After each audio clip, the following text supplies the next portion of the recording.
understand that this ethnic violence is systemic, it is orchestrated by most of the powerful predominant cultures, and that you have to see this, if two warring communities cannot exist together, what is the solution? At large.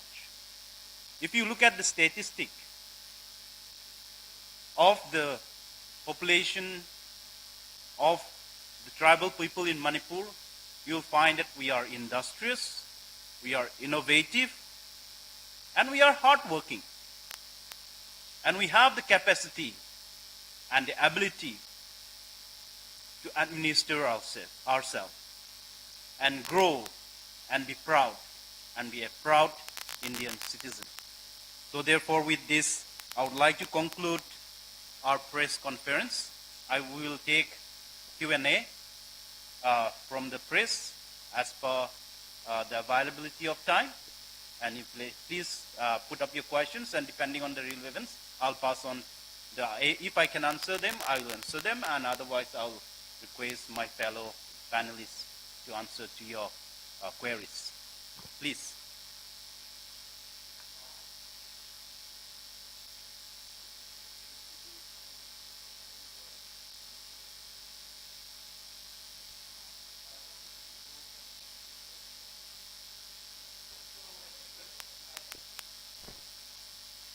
Yeah, can you repeat your question so that other people can hear you? I'm Ornim Bhuya from ETV Bharat. I just wanted to know, there is a special session of the Manipur Assembly that is being convened from August 21. Yes. So there are reports that the MLAs, Kuki-Jo MLAs, are going to boycott the session. Can we get any confirmation on that? Now, this has to be looked into a few perspectives, because this is something to do with the MLAs, that is the legislatures. But if you look at the current situation in Manipur in the valley, you must have observed that the Mera Paibis, the so-called Mera Paibis, have been checking the ID card of even the Assam rifles who are passing through the valley, checking their Aadhaar card and their ethnicity. Now, with that kind of situation, do we think that they will be able to go in there? On a very layman logic, it's doubtful. They do promise security if they are going to join. Now, when the security has failed completely in the valley, will they go out there to risk their life? That is doubtful. So, that is on the security part. Let us look on terms of what can they achieve going to the Manipur government over there, is the question you have to ask. So the first question you have to ask is that what was the demand made by the Kuki, Zomi, Mar community, MLAs, that is separate administration. Is the Manipur government capable of giving that? I don't think so, since the CM itself has he's staying very clear. Therefore, is there a ground for negotiation over there? That has to be asked. Therefore, there are a lot of questions that need to be answered before we can say that our representative will go there. So unless those are addressed, I don't think it is right for me to answer. They are the right person to answer, but that much perspective I can give.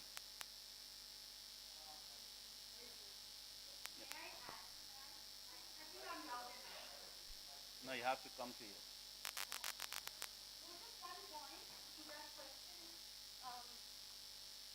Boycott is a very dangerous word. It is not us who are boycotting. We are compelled not to come. Why? Because if the normal citizens are not safe, the MLAs are also not safe in the valley. How are they supposed to go there? So that is the biggest question.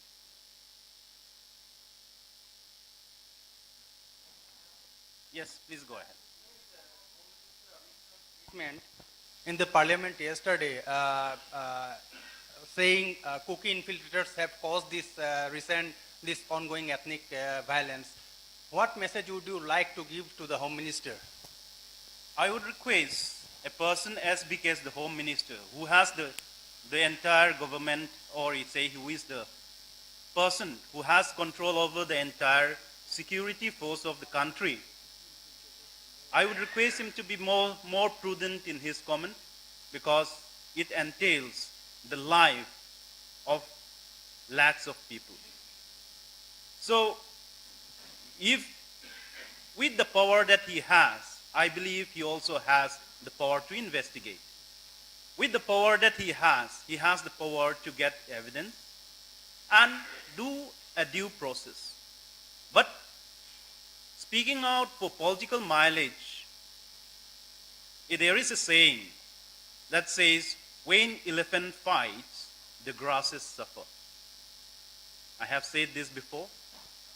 Therefore, when the big people fights, the opposition or the ruling party, we, the small people, really appeal to them that it doesn't cause unnecessary suffering for the laymen and the small people who doesn't have voice. That is our appeal to our Home Minister, Amit Shah ji. Can I just add on to that? I think I'm audible from here. Yeah. Come here, come. It is there, my dear. When we talk about a statement being made by some of the political leaders, it's quite mind-boggling and very unsettling. It's quite mind-boggling and very unsettling because, when you look at the pattern in which the genocidal attacks have happened, it has happened in a mass, large scale, So if this is the question of illegal, spilling of illegal immigrants, then my question also is that why was there not adequate security at the border? We know that the northeast borders are very, very porous. Why did we not deploy, or why did we not have, did we run out of mechanisms to check on all of these persons that now we are saying, making a sweeping statement as this and saying that this event has happened because of, over spillage. There was a time when we could have acted. So it's very wrong because like the pictures that I showed you all, so there have been, marking of the houses that belong to the Kukizao community, and most of the people who are residents in the Imphal Valley are, employees of the state government or employed under the central government as well.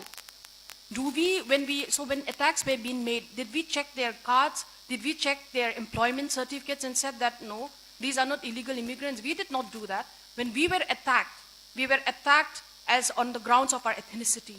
So now, making a statement as this is just opening up our wounds again and leaving it to bleed.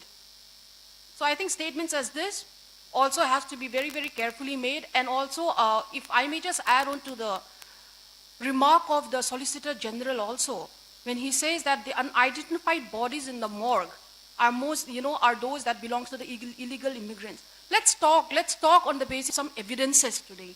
Because I think evidence is what was required for people to hear our voice. And so today on behalf of the MTFD, and I take this opportunity to say that let's talk. Let's use our words meaningfully. Because our community, we are already bleeding, and violence have not just affected us, it has affected everybody. So our fight is not just against a particular community, our fight is against inhumanity, our fight is against atrocities, and today we are here fighting for upholding the rule of law. I would want to say that.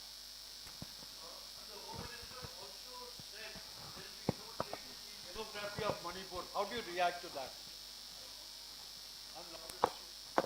Okay, on that regard, as I said, we, as the people of Manipur, the tribal, put our case, and that is what we can, what we want. Each one has its own opinion, but what we are appealing to the mass, to the country, is that we see reason. Of course, Amit Shah has said on his own consideration and information that he has seen, maybe we don't know what kind of motivation he has for that. We are not privy to that.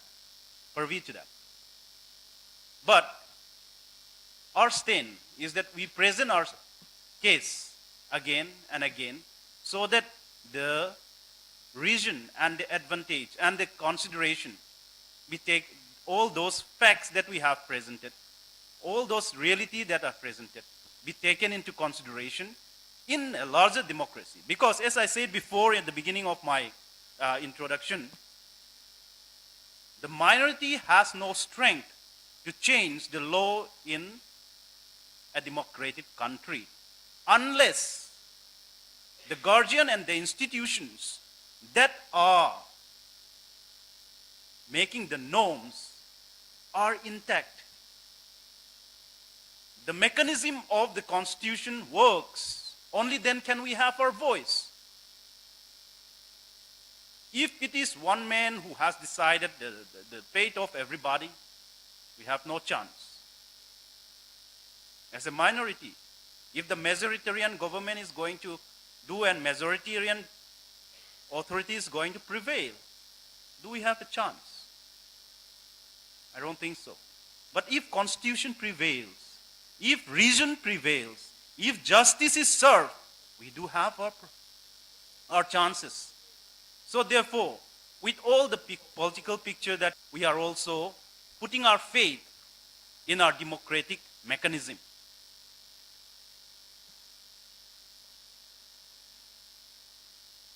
Okay, let me just briefly read out what our Honorable Home Minister has said.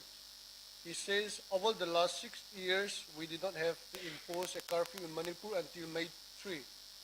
There was no ban, no blockage, insurgent violence was almost over.